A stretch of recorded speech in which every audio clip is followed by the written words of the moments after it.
Bismillahirrahmanirrahim. Assalamualaikum warahmatullahi wabarakatuh.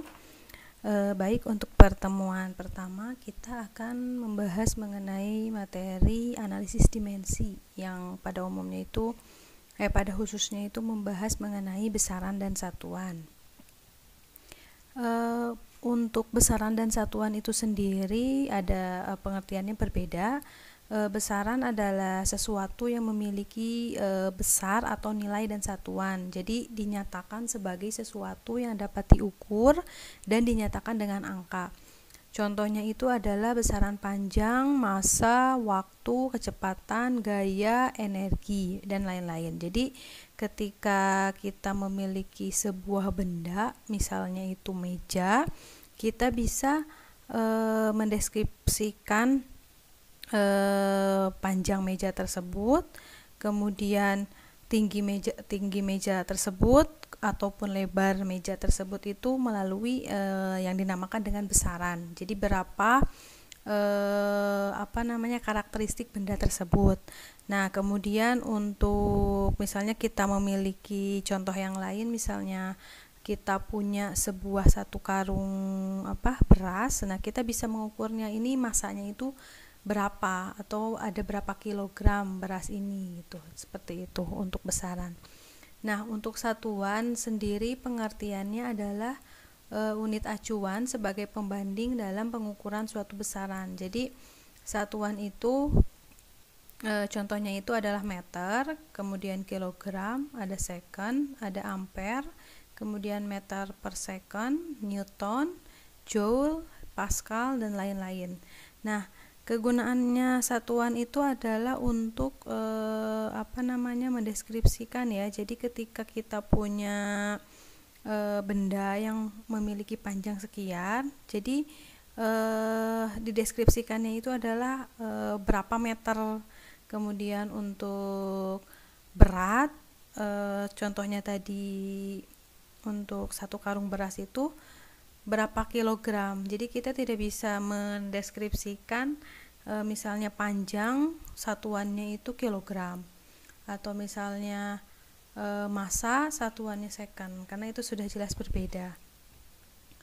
Nah, kemudian untuk besaran itu sendiri ada dua macam. Jadi ada besaran pokok maupun besaran turunan. Nah, yang pertama kita bahas dulu mengenai besaran pokok. Jadi besaran pokok itu adalah besaran yang satuannya telah ditetapkan terlebih dahulu. Jadi sudah ditetapkan menjadi kesepakatan para fisikawan dulu. Tidak bisa diganggu dan tidak bisa dirubah ya. Nah, untuk besaran turunan itu sendiri besaran yang satuannya diturunkan dari besaran-besaran pokok. Nah, untuk lebih jelas kita coba lihat slide berikutnya. Nah, di sini adalah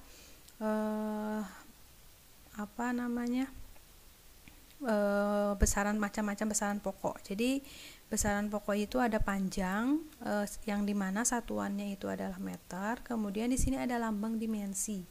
Nah, lambang dimensi ini yang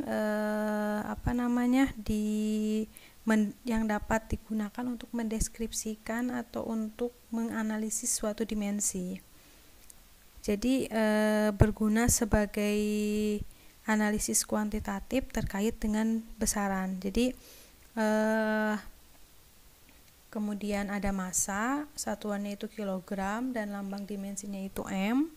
Kemudian ada waktu, satuannya itu adalah second, lambang dimensinya itu adalah t. Kemudian ada kuat arus listrik, satuannya itu adalah ampere dan lambang dimensinya I. Nah, kemudian ada suhu, satuannya itu adalah Kelvin, lambang dimensinya itu adalah theta. Kemudian ada jumlah zat satuannya itu adalah mol, lambang dimensinya N. Kemudian ada intensitas cahaya, satuannya itu kandela, lambang dimensinya C, seperti itu. Nah, untuk besaran turunan itu sendiri adalah seperti pengertian yang sebelumnya itu adalah besaran yang diturunkan dari besaran-besaran pokok penyusunnya. Jadi ketika kita punya besaran turunan luas, di mana luas itu analisisnya itu adalah panjang kali panjang, berarti dimensinya seperti apa. Jadi ide utama konsep analisis dimensi itu terletak pada identifikasi besaran fisika berdasarkan besaran pokok dan satuannya. Jadi di sini seperti judul materi pertama kita, analisis dimensi. Jadi diharapkan kita mampu untuk mengidentifikasi besaran fisika berdasarkan besaran pokok. Jadi contohnya di sini besaran fisikanya itu besaran luas. Nah, kita analisis luas itu adalah panjang kali panjang. Nah, berarti dimensinya panjang itu kan L, berarti L kali L, jadi L kuadrat. Nah, kita ambil contoh lainnya, contoh volume. Kita tahu bahwa volume itu adalah rumusnya itu panjang kali lebar kali tinggi.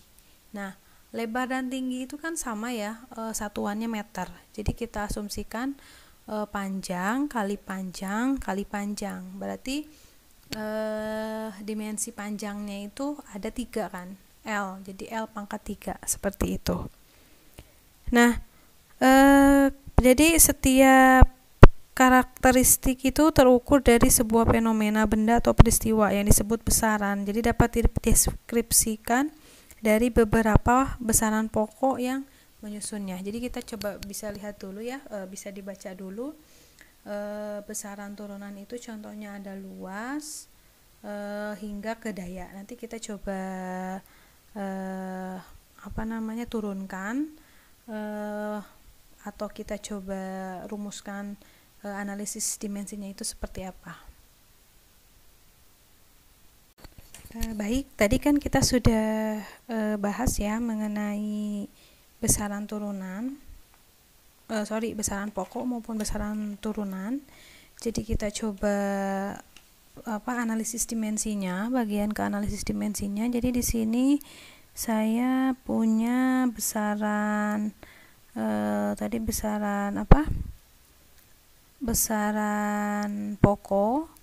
Besaran pokoknya itu ada panjang misalnya ya, kemudian panjang itu tadi dimensinya itu adalah L, kemudian ada massa itu dimensinya itu adalah M, dan waktu. Nah, waktu itu dimensinya itu adalah T. Nah, jadi di sini panjang itu dia satuannya meter, kemudian massa dia satuannya kilogram, dan ada waktu itu dia satuannya sekon ya. Nah, kita lihat besaran pokok. Nah, jadi besaran pokok itu tidak bisa dirubah. Jadi misalnya kita asumsikan misalnya panjang satuannya jadi kilogram, atau misalnya gaya satuannya jadi meter, atau arus satuannya jadi sekon, itu nggak bisa ya. Jadi besaran pokok itu sekali lagi diingatkan bahwa besaran pokok itu sudah menjadi kesepakatan fisikawan dahulu. Nah, di sini kemudian ada besaran turunan. Jadi untuk besaran turunan itu adalah besaran yang didapatkan dari besaran pokok. Besaran yang didapatkan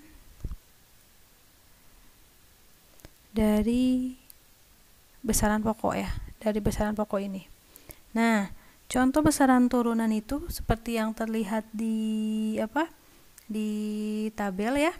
Di tabel itu contohnya ada yang pertama itu tadi adalah luas. Nah, luas itu misalnya kita punya sebuah kubus. Nah, maaf gambarnya kurang baik ya. Jadi dibayangkan saja kita mau menghitung luas, berarti kan sisi kali sisi. Nah, berarti kalau sisi kali sisi itu kan sisi itu panjang ya, atau misalnya satuan dari sisi itu kan meter. Nah, berarti meter itu panjang kan. Nah, berarti panjang kali panjang. Nah, dimensi panjang itu sendiri adalah L. Berarti L kali L. Jadi kita punya dimensinya itu adalah L kuadrat untuk dimensi luas.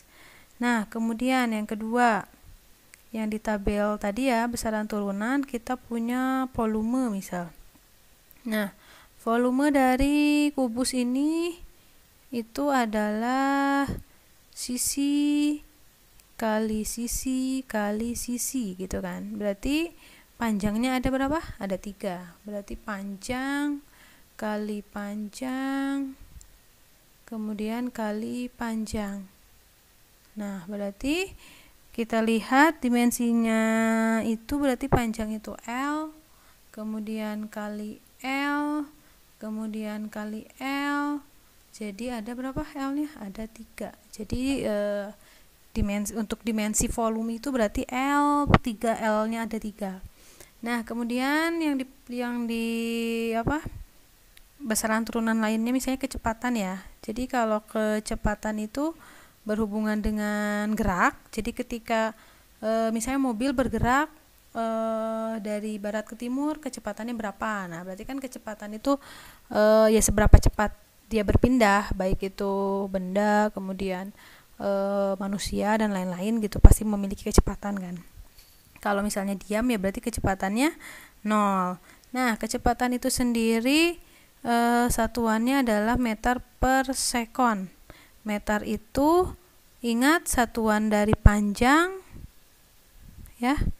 Dan sekon itu adalah waktu. Jadi kita lihat di dimensi panjang itu ada L dan kemudian dimensi waktu itu ada T. Nah, jadi L per T. Nah, kan kalau misalnya L per T ini secara biar sejajar gitu, biar kita lihatnya itu enak, jadi L T pangkat min 1. Jadi dimensi untuk kecepatan itu LT min 1. Nah, sekarang saya coba satu lagi ya. Coba saya satu lagi mengenai percepatan ya. Jadi untuk yang keempat itu contohnya adalah percepatan. Jadi sebenarnya untuk menurunkan ini kita tinggal lihat aja dari satuannya. Nah, untuk percepatan itu sendiri kan tadi satuannya meter per sekon kuadrat. Jadi ada panjang, kemudian sekon kuadrat kan berarti ada waktu. Waktunya dikuadratkan. Jadi waktu kali waktu. Nah, ada waktu kali waktu. Jadi panjangnya itu misalnya L. Nah, waktunya itu adalah T. Karena ada 2 berarti T. Nah, berarti kita punya L T kuadrat. Nah, kita ketika naik ke atas disejajarkan berarti L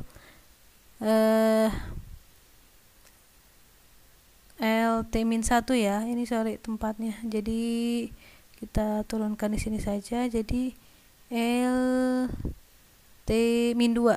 Nah, gitu. Jadi nanti bisa dicoba ya masing-masing untuk bisa menurunkan massa jenis itu. Kenapa bisa dapat ml pangkat min 3, kemudian gaya itu bisa dapat mlt min 2, tekanan ml min 2 t min 2 itu bagaimana. Jadi di sini untuk perkenalan dulu ya, perkenalan dan pembiasaan untuk berhitung, perkenalan besaran. Jadi di fisika itu karena banyak besaran yang digunakan, jadi bisa familiar seperti itu. Nah, selanjutnya, jadi kita dapat simpulkan ya. Jadi metode analisis dimensi itu adalah sebuah perangkat untuk mendeskripsikan solusi sebuah persoalan dalam satuan yang diinginkan. Jadi analisis dimensi berperan penting khususnya dalam bidang-bidang sains. Jadi jika di bidang farmasi berarti harus sudah bisa mendeskripsikan di bidang farmasi, seperti misalnya berapa jumlah atom itu bagaimana, kemudian dan konversi-konversi lainnya. Nah, sekarang kita lihat contoh pertama, ada berapa detik dalam 1 tahun. Berarti kita harus bisa konversi. Jadi dalam 1 tahun itu ada berapa detik. Nah, kita masuk lagi ke catatan ya. Jadi di sini saya pakai catatan untuk mempermudah kita belajar. Nah, jadi tadi pertanyaannya itu adalah dalam 1 tahun itu ada berapa detik.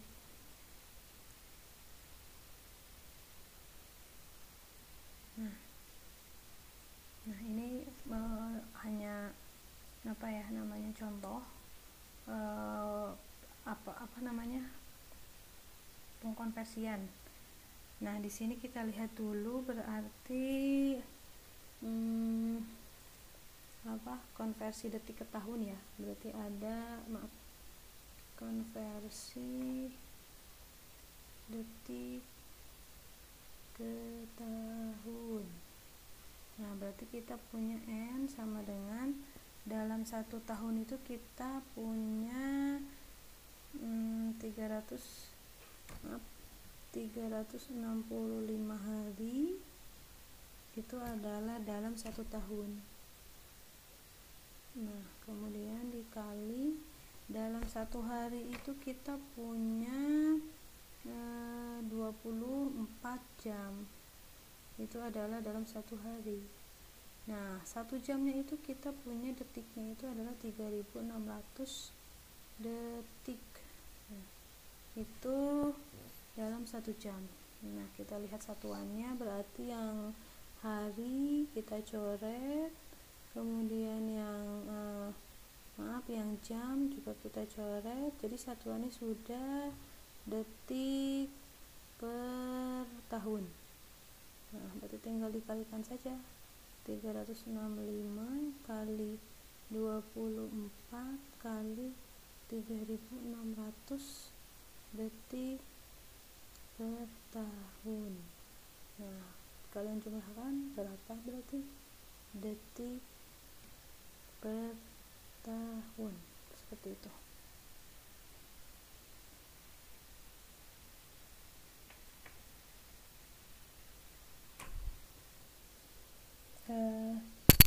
Untuk selanjutnya kita coba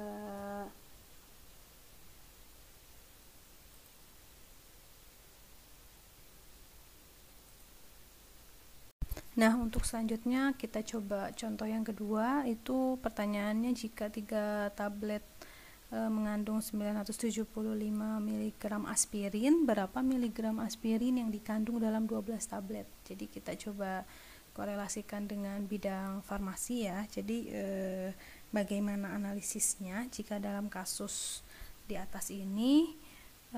Kita bisa lihat, coba saya ambil catatan saya lagi dan kita kerjakan. Jadi pertanyaannya itu adalah berapa jika 3 tablet mengandung 975 mg, berapa miligram aspirin yang dikandung dalam 12 tablet. Jadi kalau misalnya 3 tablet itu mengandung 975 mg aspirin.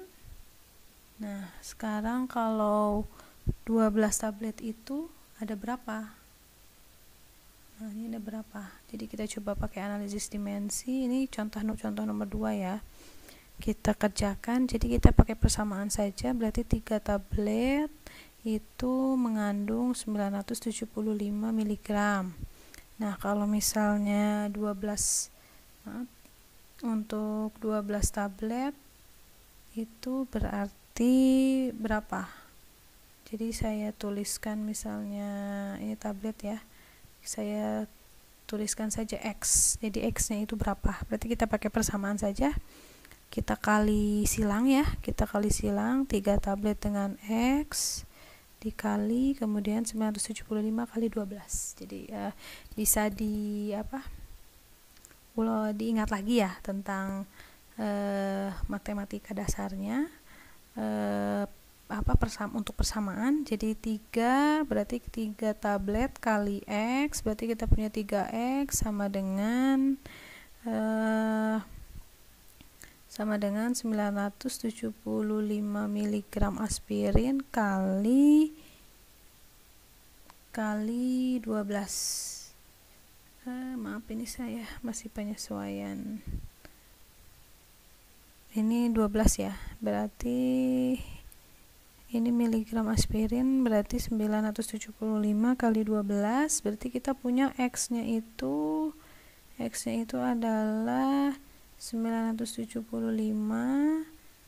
kali 12 per 3.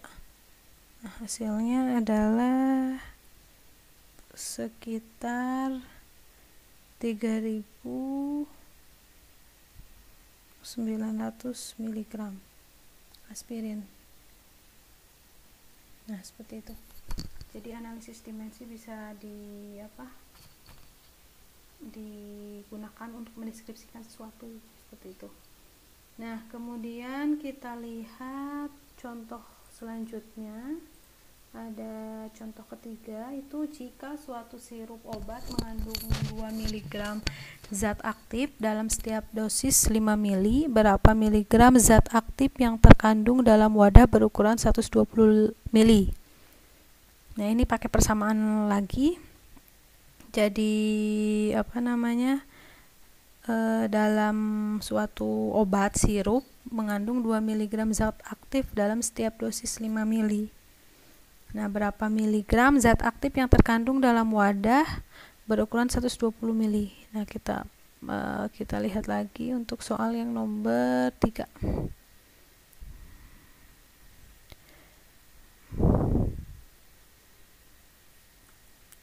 Kita ambil yang baru saja ya.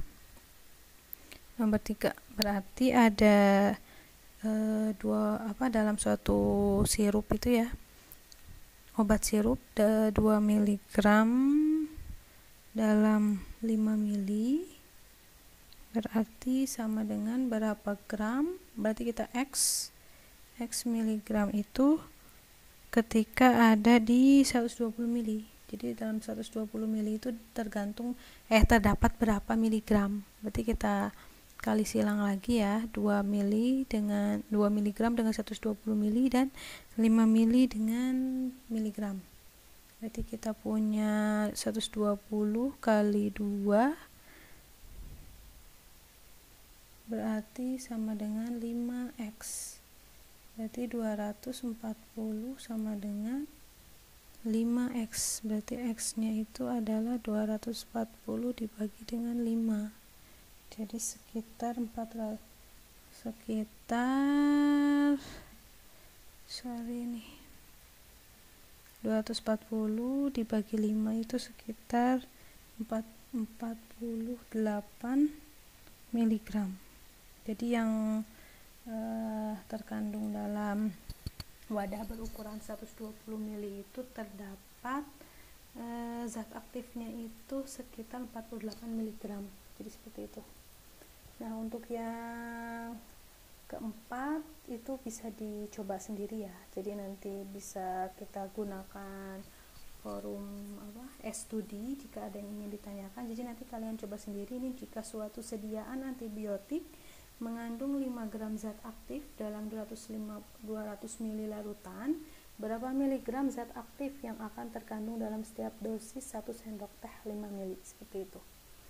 Jadi nanti bisa dimanfaatkan forum diskusi di study. Nanti kita selesaikan masalah yang ini nomor 4. Jadi nanti kalian coba dulu ya, seperti itu. Terima kasih untuk pertemuan pertama kita mengenai analisis dimensi. Maaf jika ada kesalahan atau ada kekurangan. Untuk lebih lanjutnya, jika ada yang ingin ditanyakan bisa via forum diskusi, atau bisa menghubungi saya langsung via WA. Silahkan. Terima kasih. Assalamualaikum warahmatullahi wabarakatuh.